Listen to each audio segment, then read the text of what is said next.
and we finally got to the more modern movies of the Texas franchise. Um, I'm not gonna even talk about the movie. I'm gonna talk just about childhood traumas. Um, so, as I said in the first video, this was the first movie that I watched, and I watched it at a very young age, which I don't think it's the best thing you could give a child to watch. But anyway, um, that happened, and I was um, younger than 11, I think. No, yeah, I was definitely younger than 11.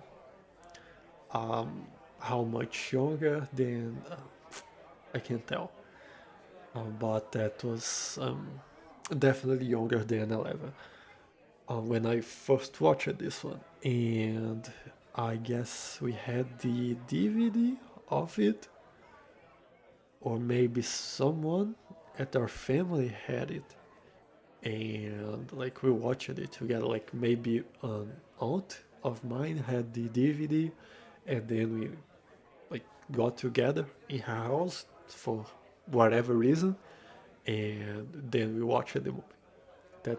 That's my best guess of what happened. Because yeah, I don't think we had this movie. I think it was someone else. Um, but anyway, or maybe we rented the movie. I don't know.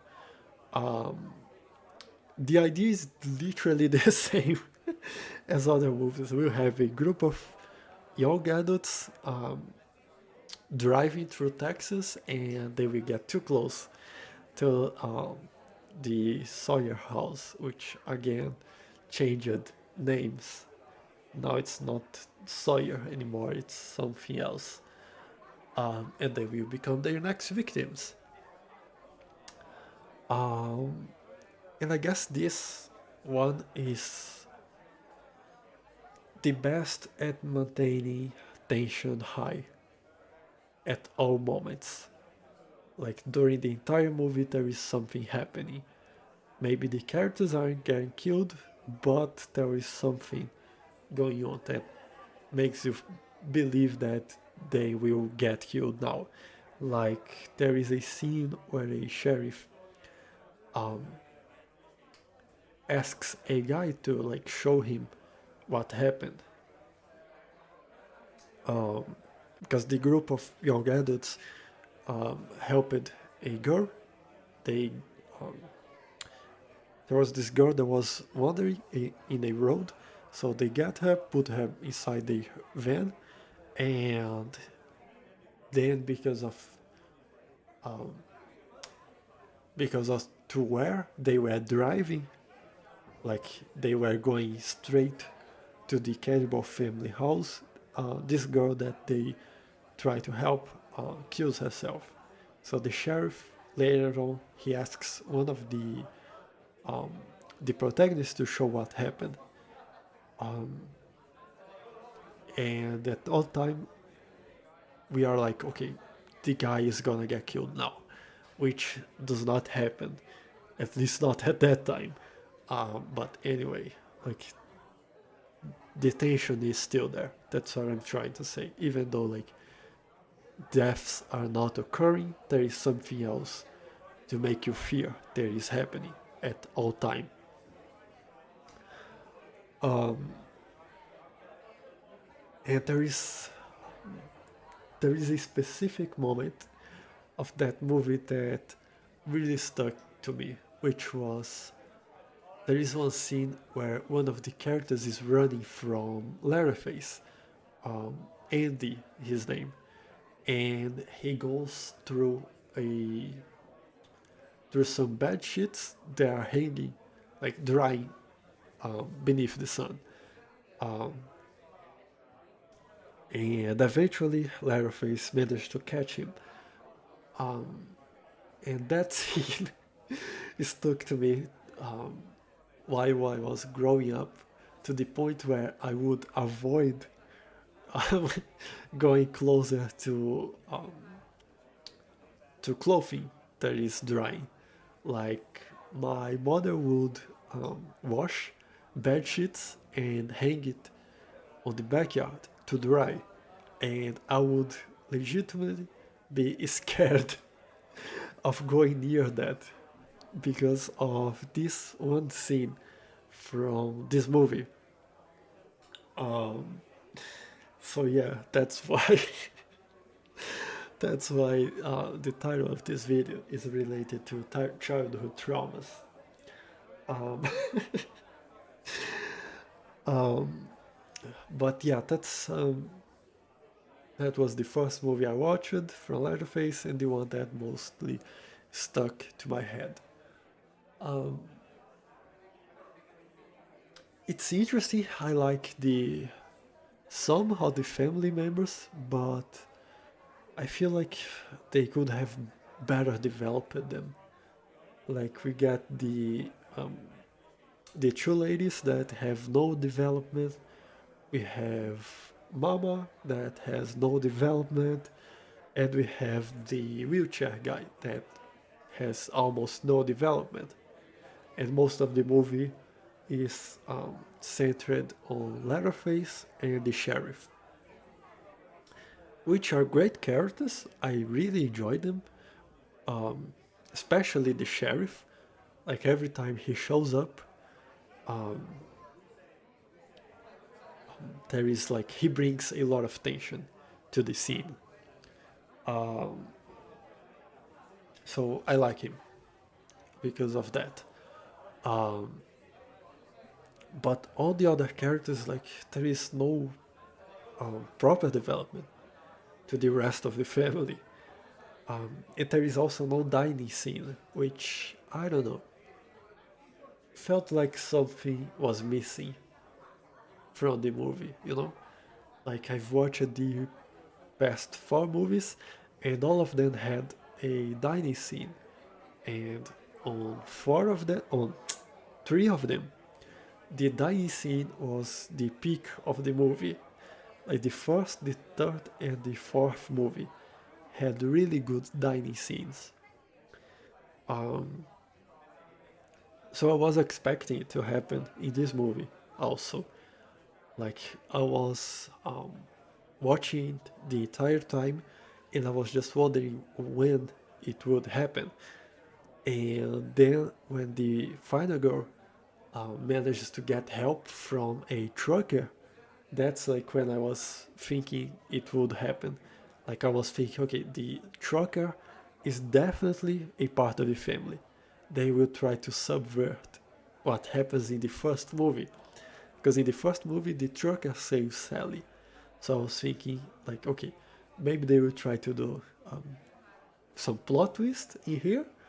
Like they will show us this trucker, which will make us remember of the first movie, but to spice things up, the trucker will be part of the family.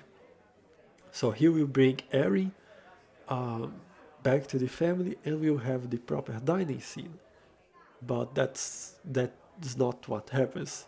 The trucker again has nothing to do with the family, and um, the final girl managed to like not even get caught by the family. She managed to like wire a car and just drives off. So yeah, that gave me a sense of something missing in this movie. Um, but yeah, that's like I guess that was the main issue of it. Oh, also there is Facey. Um, they try to go to a more I don't know what they try to do, but Leatherface in this movie has just kind of a school face, like from Captain America. Um, the main villain of Captain America is a guy with a school face called Schoolface. And it's just like his face is similar to a skull, but red. That's what they tried to do. That's what they did with Leatherface in this movie. Um, it's like his face is just like similar to a skull. Um, and I don't know, it just feel lame, to be honest.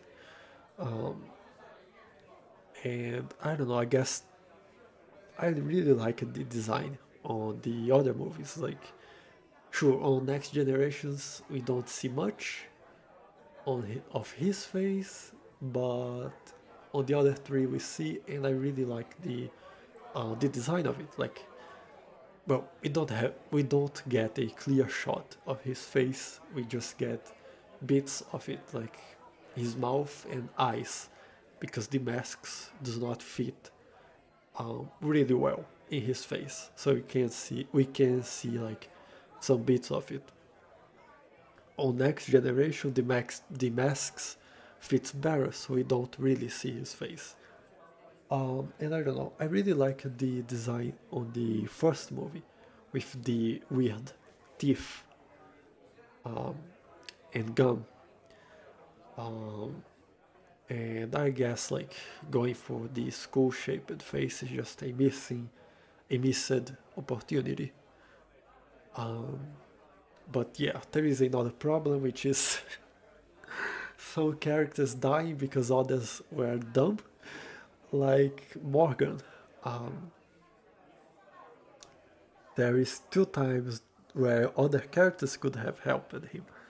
Like there is a moment where the sheriff is holding Morgan hostage, and the other two girls that are with him are just screaming, and they don't even try to do anything to help Morgan, which leads to Morgan being kidnapped by the sheriff.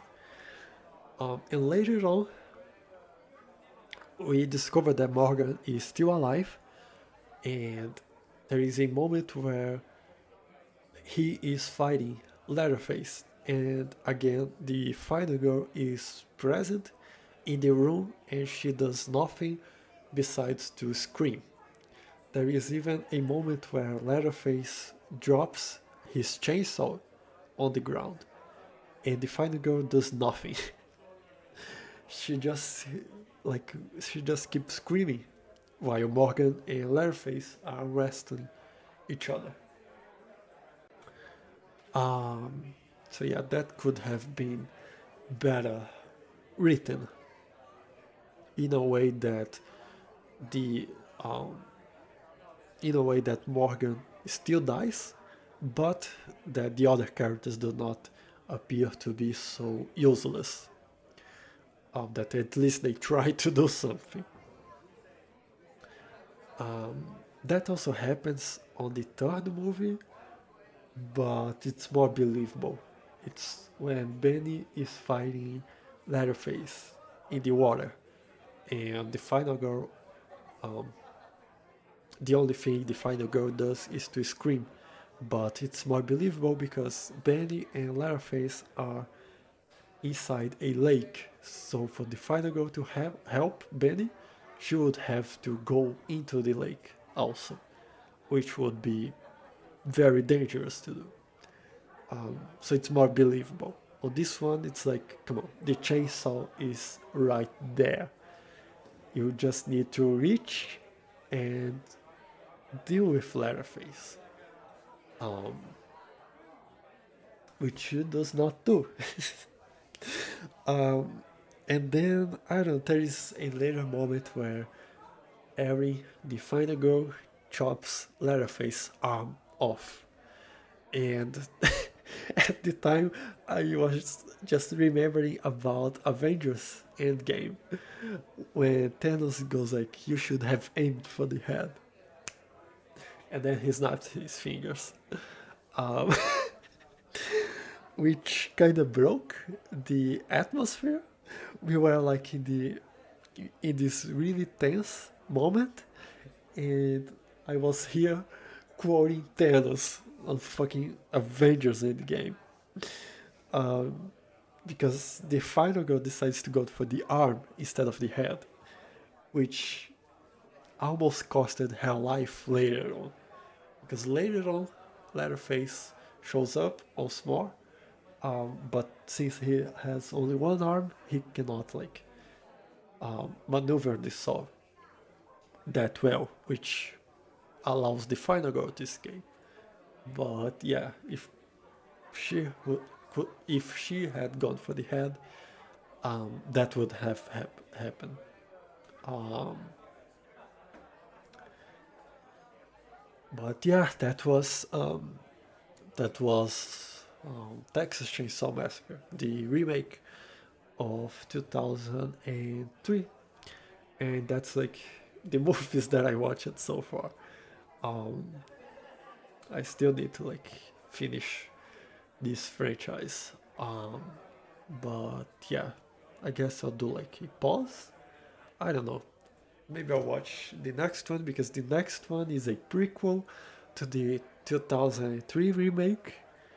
Because I don't know what was going on in the head of whoever wrote the movie.